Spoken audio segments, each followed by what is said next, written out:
Passe du Parlement a voté la loi portant libéralisation du secteur de l'électricité, ainsi pour offrir à tous ces denrées qui posent problème en RDC. Antenne, le journal Mami Tambo.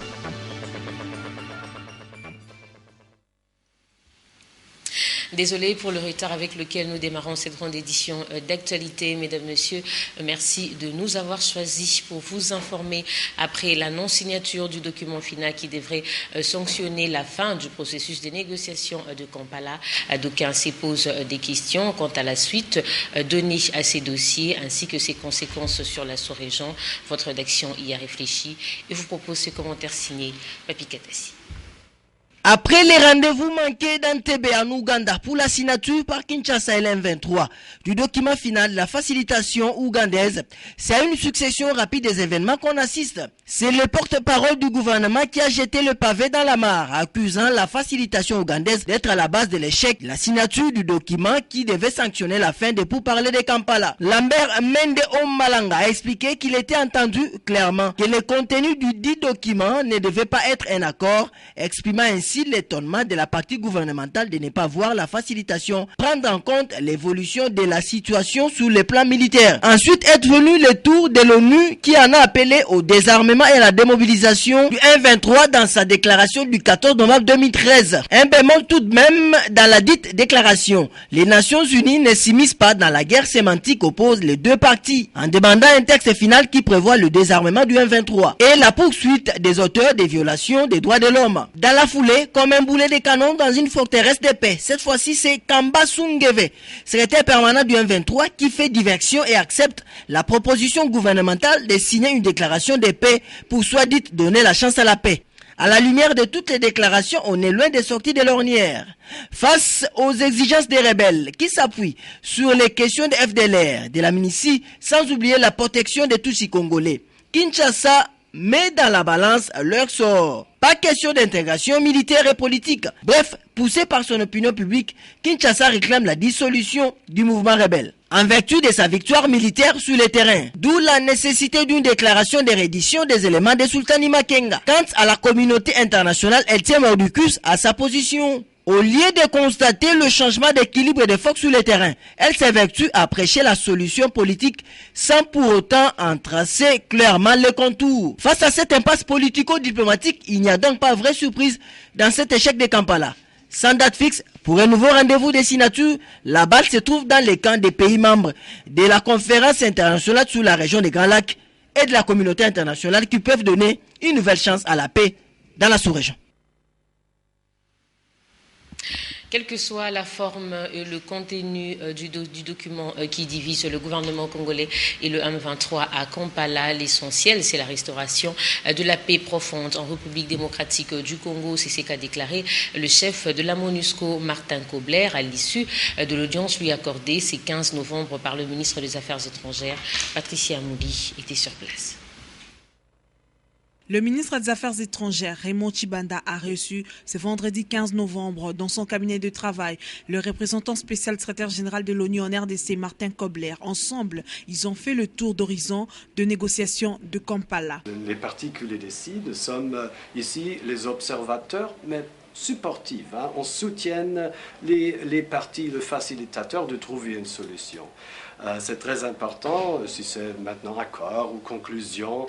Je n'ai pas une opinion sur cela, mais ce sont des obligations là-dedans. Et je suis très heureux qu'on n'a pas de différences sur la substance, l'amnistie, la réintégration et les autres problèmes qui sont là-dedans. C'est seulement le format. Et je suis très très confiant que le gouvernement, mais aussi les représentants du M23, ils trouvent une solution sur ça. Saluant le succès militaire des FARDC, Martin Kobler a fait le bilan de sa visite à Rutshuru, Kibumba et à Bunagana. Les diplomates onusiens s'est dit satisfaits du fait que les populations du Nord Kivu aient retrouvé la joie de vivre. Et c'est vendredi 15 novembre au Palais du Peuple, le président de l'Assemblée nationale, Aubin Minakou, a reçu en audience plusieurs personnalités à tour de rôle. Le speaker de la Chambre basse du Parlement s'est entretenu avec Martin Kobler, James Swan et Mohamed Ben Kadour. Il s'est agi plus de Kampala et l'Est de la République démocratique du Congo, Nadia Koulanfoka, Eric Izami et Blessonda. Les négociations de Kampala piétinent et à Kinshasa, le gouvernement central, par son porte-parole, a déjà déclaré qu'il ne signera pas un accord avec les M23. Le président de l'Assemblée nationale, Oba Minakou, a conféré vendredi 15 novembre avec Martin Kobler, représentant spécial du secrétaire général de l'ONU en RDC, et la question de Kampala y a été évoquée. Nous avons parlé sur le processus de Kampala et d'arriver à une conclusion. C'est aux partis maintenant de déterminer comment conclure. Je connais la position du gouvernement, je parle avec aussi les parlementaires. C'est vraiment important maintenant de conclure quelque chose, parce que le problème de M23 ne disparaît pas. Ce sont les Congolais, ce sont vos compatriotes, ils doivent rentrer. Un des membres influents de l'ONU, le nouveau ambassadeur des États-Unis en RDC, James Schwan, est revenu sur ces sujets d'actualité avec le président Minakou dans ses bureaux du Palais du Peuple. L'importance de la mise en vigueur des conclusions des consultations nationales. Nous avons aussi parlé de l'importance des initiatives de l'Assemblée nationale de renforcer les protections judiciaires pour la population congolaise. Et en outre, que l'Assemblée nationale aura certainement un rôle important à jouer pour faire avancer aussi les progrès dans le domaine de la paix réalisé récemment dans l'Est du pays. Aussi, le speaker de l'Assemblée nationale a reçu en audience l'ambassadeur marocain en RDC, Mohamed Ben Kadour, avec qui des voies et moyens ont été définis pour renforcer la collaboration des chambres parlementaires du Royaume chérifin et du Congo-Kinshasa. Et dans sa ronde des autorités congolaises, le sous-secrétaire d'État américain aux affaires africaines, David Gilmour, a été reçu ce jeudi 14 novembre par le Premier ministre Matata Ponyo. Leur entretien a été l'occasion d'évoquer la situation sécuritaire dans l'Est de la République démocratique du Congo et les relations entre la RDC et les États-Unis. Un reportage de Jean-Lumière Sugama. Avec la réélection du président Obama en 2012, la diplomatie américaine a connu un changement à sa tête. John Kerry à la place de Hillary Clinton comme secrétaire d'État, David Gilmour à la place de Johnny Carson aux affaires africaines. Ce dernier a été reçu ce jeudi 14 novembre par le Premier ministre. Je suis très heureux d'être ici. C'est ma première fois de visiter la République démocratique du Congo. Pour moi, c'était un plaisir de rencontrer le Premier ministre avec qui nous avons discuté de plusieurs questions, y compris les rapports, les relations entre les USA et la RDC, et naturellement avec le développement aussi dans la partie orientale du pays. Première visite de Gilmour en RDC, ainsi une nouvelle étape des relations entre la RDC et les USA après la victoire des FARDC sur le M23.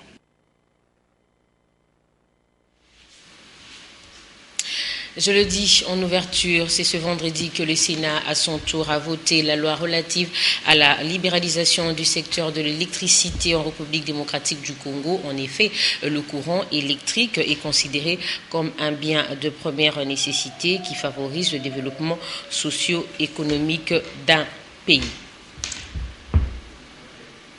Suspension temporaire de la République démocratique du Congo dans l'initiative ITIE. Le coordonnateur national Makdouma apaise les esprits. Au cours d'un point de presse animé ce jeudi 14 novembre, il a déclaré que le rapport ITIE-RDC sera prêt à être déposé avant le 31 décembre 2013 pour évaluation par ITIE International et détails avec Eric Izami et Besonda.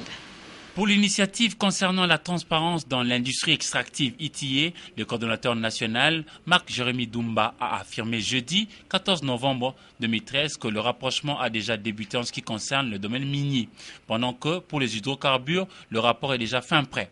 Le tout dans l'objectif de finaliser le rapport ITIE-RDC 2011 à déposer en principe avant le 31 décembre 2013. Je n'avais jamais entendu ces choses depuis que je suis à l'ITIE, ça fait 5 ans. Le gouvernement Matata est allé au-delà même de la transparence. Par exemple, je dis cette vérité et je ne peux pas me taire de ne pas la dire comme si, parce que quelqu'un quelque part va considérer que je suis l'homme de Matata, comme quelqu'un m'a dit ce matin, à cause de ma cravate rouge. Pas du tout. Je dois dire ces choses parce que c'est une vérité. Toutes les régies financières ont donné toutes leurs déclarations de tous les paiements qu'ils ont reçus en 2011. Pour revenir sur ce que je disais, au-delà de la transparence, vous savez ce que ça signifie? Ça signifie que les entreprises des hydrocarbures ont toutes déclaré, les régies, donc notamment la DGDA et les DGRAD, ont tout déclaré. Suspendu de son statut de pays candidat avant de s'offrir un statut de pays conforme, la RDC s'active à apporter 2 mesures correctives dans 3 chapitres pour ne pas être radié. Il s'agit de définir le seuil de matérialité, être exhaustif dans les repérages des entreprises actives et faire montre de la fiabilité avec des données publiées et surtout certifiées. L'actualité, c'est aussi du côté de la ferme Kitoko Food dans la commune de Lantsele qui a obtenu le 12 novembre dernier un accord de partenariat avec le gouvernement provincial de Kinshasa. C'était à l'occasion de la visite que le gouverneur André Kimbuta a effectuée à la suite de l'invitation de la fondation Famille Gettler. Douzen Belébé et Natacha Bongo pour le reste. La découverte de cette grande ferme agroalimentaire de 600 hectares a été d'un grand intérêt pour le gouverneur de la ville de Kinshasa.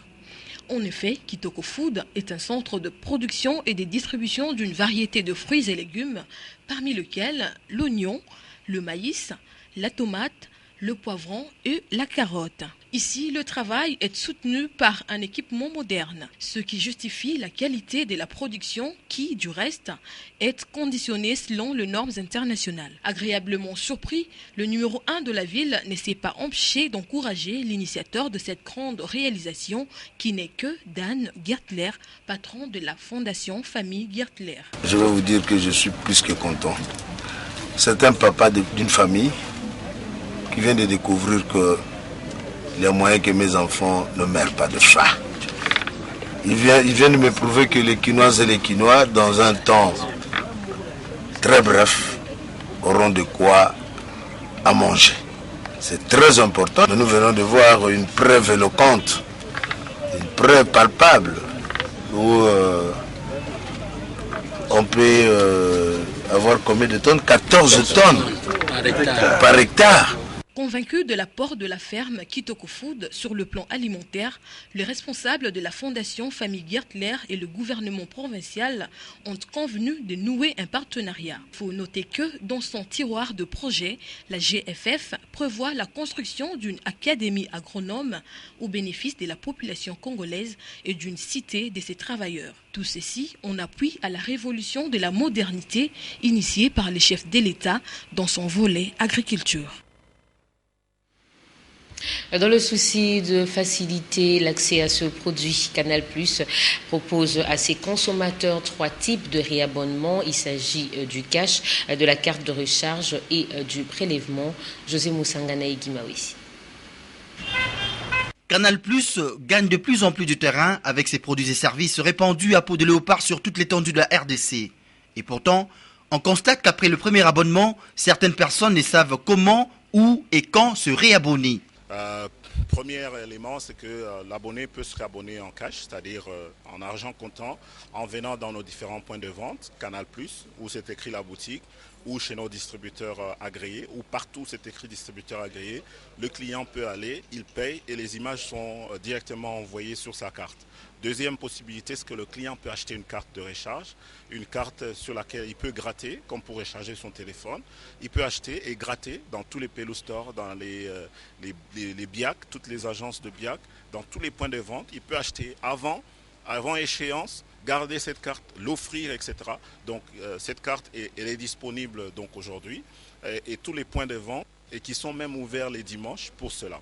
Troisième possibilité, c'est que le client peut, en ayant un compte bancaire, celui qui a un compte bancaire, souscrire à ce que nous appelons le prélèvement. Donc convertir son mode de paiement en cash et le passer en prélèvement bancaire. Et ça permet à ce que le client ne puisse plus souffrir des images qui se coupent le dimanche alors qu'il y a un grand match à suivre ou il y a une série qui s'en vient. Et l'autre nouvelle, c'est que j'annonce là officiellement que bientôt, dans les jours qui suivent, une chaîne privée locale montée sur CanalSat. La poussée vertigineuse de nouvelles technologies s'impose à tous et Canal+, grâce à la qualité de ses produits, multiplie les stratégies afin d'être à la hauteur des attentes de ses consommateurs.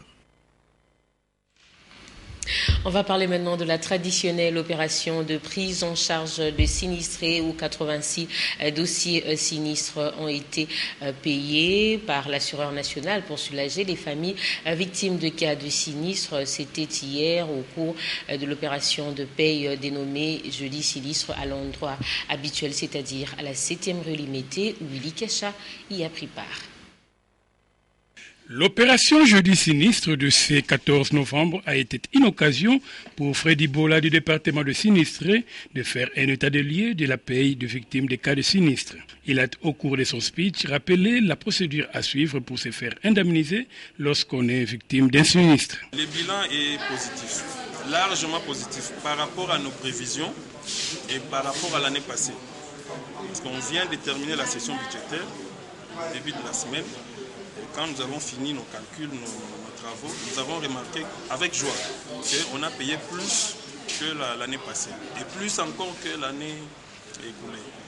Donc si tout va bien, si nous continuons dans cette allure jusqu'à la fin de l'année, je crois que ça sera pour le bonheur des sinistrés. À Kinshasa, tout comme à l'arrière-pays, l'opération Jeudi sinistre s'est déroulée sous la supervision des chefs des agences et directeurs régionaux. Pour le cas de la capitale, Lucien Ekofo, directeur régional, a personnellement assisté à la paye de 86 dossiers sinistres par cette agence SONAS.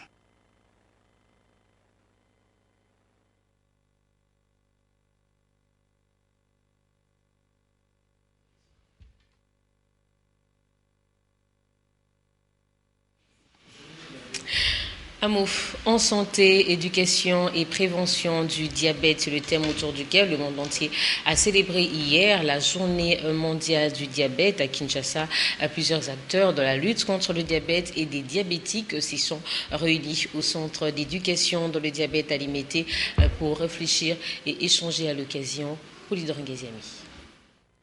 Le diabète est un problème de santé publique.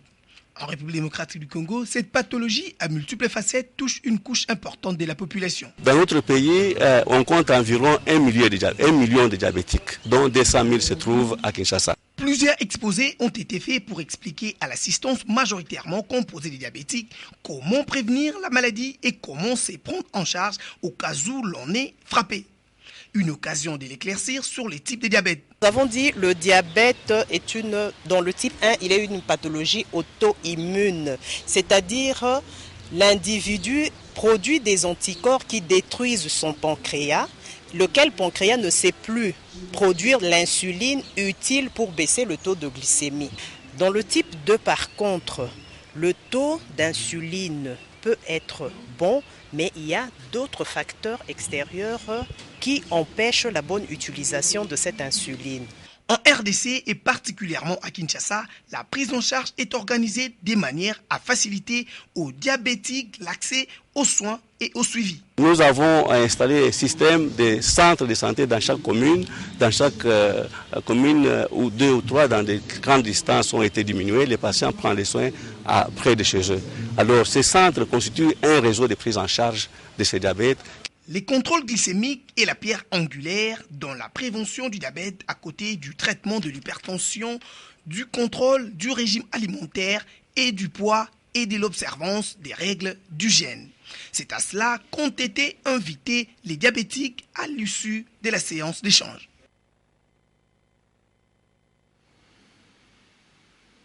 C'en est fini pour aujourd'hui. Merci infiniment d'avoir été avec nous. Ce remerciement au nom de Africa Mujinga qui a coordonné l'édition de ce soir. Prochain journal demain, 7h30.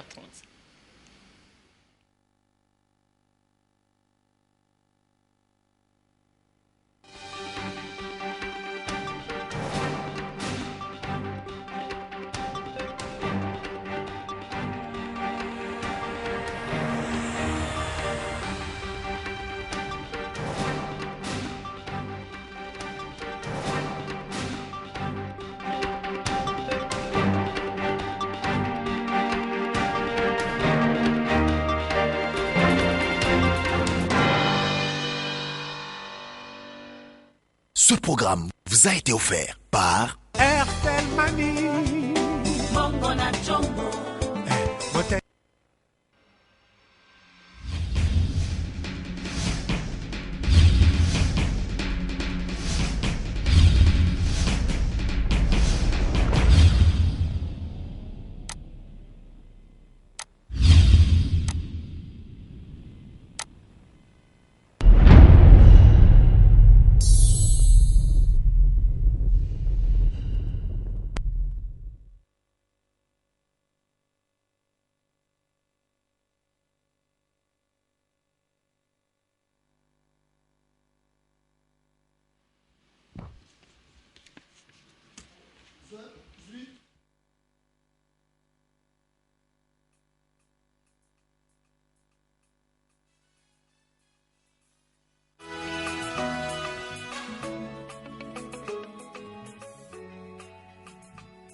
Bienvenue au Super Oyo. À Super Oyo.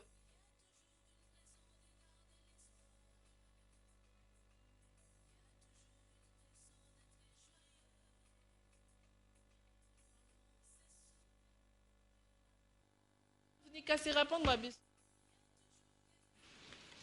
La famille Ilunga Bwamba Jean a la profonde douleur d'annoncer aux membres de la famille et à tous les ressortissants de Benabitanda, Chikuyu, Mputu, Chisasa, Bakwankole et en général Benakabia et à tous les amis et connaissances le décès de son fils, frère, beau-frère et ami Jean-Marie Badibanga Badra. Le décès survenu ce dimanche 10 novembre 2013 à 13h juste.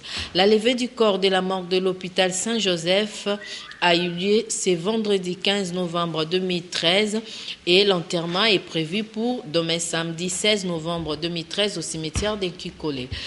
En attendant, le corps est exposé dans la parcelle familiale située sur l'avenue Mulumbakachi, numéro 6, au quartier Regini, dans la commune de Lemba. Ce communiqué tient lieu de faire part. La famille Ilunga Bwamba Jean a la profonde douleur d'annoncer aux membres de la famille et à tous les ressortissants de Benabitanda, Chikuyu, Mputu, Tisanga, Bakwankole et en général Benakabia et à tous les amis et connaissances le décès de son fils, frère, beau-frère et ami Jean-Marie Badibanga Badra. Le décès survenu ce dimanche 10 novembre 2013 à 13h juste.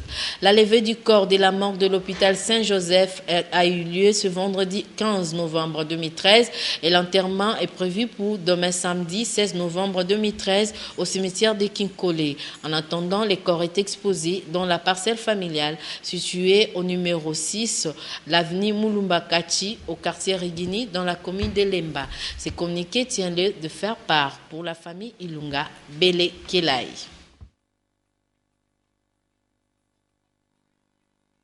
Les familles Kambilo, Lisonja, Lifwetu ont la profonde douleur d'annoncer aux frères, amis et connaissances du Bas-Congo, Kinshasa et de Kisangani en particulier, la mort inopinée de leur fils, frère, père et oncle, M. Kambilo Machozi Philippe, appelé communément Papa Machofar, mort survenu brutalement ce mercredi 13 novembre 2013. Le programme de funérailles est établi comme suit.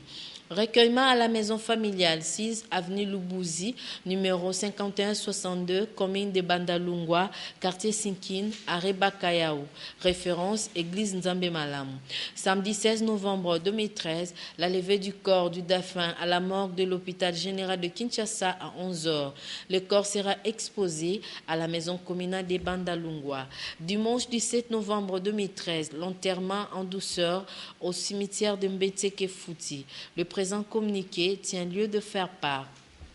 Les familles Kambilo, Lisonja, Lifetu ont la profonde douleur d'annoncer aux amis, frères, amis et connaissances du Bas-Congo, Kinshasa et de Kisangani en particulier la mort inopinée de leur fils, frère, père et oncle, M. Kambilo Machozi Philippe, appelé communément Papa Machofar, mort survenu brutalement ce mercredi 13 novembre 2013.